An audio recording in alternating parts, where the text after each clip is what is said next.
Breaking news. এক্ষণে সবথেকে গুরুত্বপূর্ণ খবর পীরজাদা নওশাদ সিদ্দিকী ভাইজান আজকে শনিবার সন্ধ্যাবেলা এখন পীরজাদা নওশাদ সিদ্দিকী ভাইজান মুখ্যমন্ত্রী মাননীয় মমতা বন্দ্যোপাধ্যায়ের বিরুদ্ধে মুখ খুললেন। কি বিষয়ে মুখ খুললেন পীরজাদা নওশাদ সিদ্দিকী, কেমন মন্তব্য করলেন আপনাদের জানাবো। পীরজাদা নওশাদ সিদ্দিকী বলছেন, আমাদের লড়াই সমান অংশদারিত্বের লড়াই এবং ভাগিদারির লড়াই। পীরজাদা নওশাদ সিদ্দিকী এমনটাই বললেন, কি কারণে অবশ্যই আপনাদের জানাবো। তার আগে ভিডিওটিতে একটি লাইক করুন আর ভিডিওটি একজনকে হলেও শেয়ার করবেন।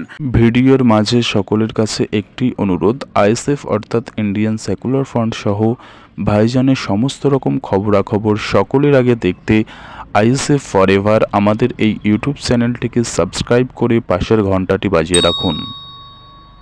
পীরজাদা নওশাদ সিদ্দিকী ভাইজান আজকে শনিবার সন্ধ্যায় সোশ্যাল মিডিয়ায় পোস্ট করে জানালেন যে এই হলো মুখ্যমন্ত্রী মমতা বন্দ্যোপাধ্যায়ের সংখ্যালঘু আদিবাসী সহ পিছড়ে বর্গে মানুষের প্রতি দরদ। পীরজাদা নওশাদ সিদ্দিকী ভাইজান এটা বলেন।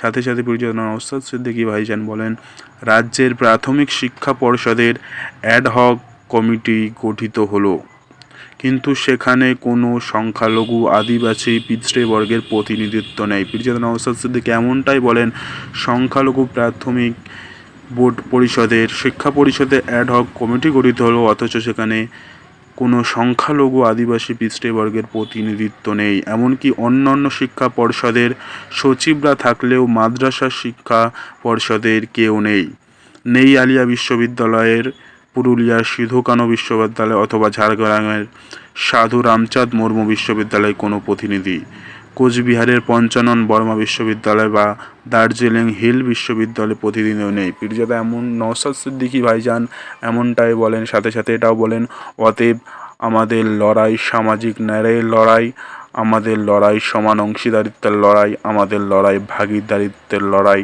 এই লড়াই তীব্রতার করতে হবে। পীরজাদা নওশাদ সিদ্দিকী ভাইজান আজ শনিবার সন্ধ্যায় এমনটাই সোশ্যাল মিডিয়ায় পোস্ট করে বলেন। এ বিষয়ে আপনাদের কি মতামত অবশ্যই কমেন্ট বক্সে জানাবেন আর এই ভিডিওটি একজনকে হলেও শেয়ার করবেন। ধন্যবাদ।